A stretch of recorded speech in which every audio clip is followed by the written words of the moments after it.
était la question d'évoquer la crise institutionnelle qui prévaut depuis, je dirais, plusieurs années, on va dire depuis le début de cette nouvelle législature en ma province.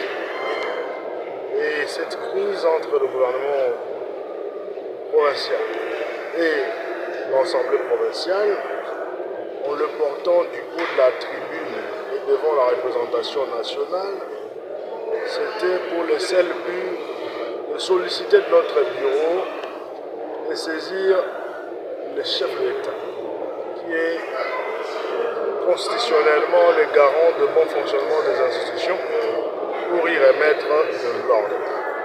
J'y ai fait savoir qu'il y a là un problème qui touche tantôt à l'inefficacité dans l'action du gouvernement provincial, d'autre part par ce que nous pouvons considérer comme une rébellion de la part de l'Assemblée provinciale qui s'interdit délibérément d'exécuter un arrêt exécutoire de la Cour constitutionnelle.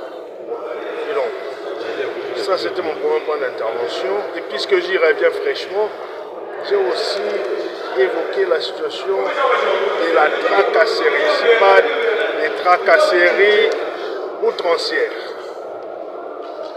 que subit la population du Sud-Ouangé en général, de Libégué en particulier.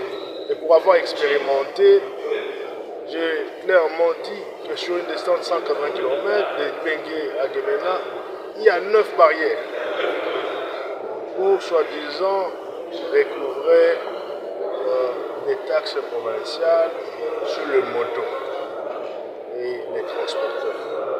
Nous sommes pour une action gouvernementale efficace, pour des actions de police administrative efficientes, mais on doit aussi rétablir l'équilibre sur la nécessité de ne pas oublier en toile de fond les services publics qui est en fait le socle de la gouvernance démocratique.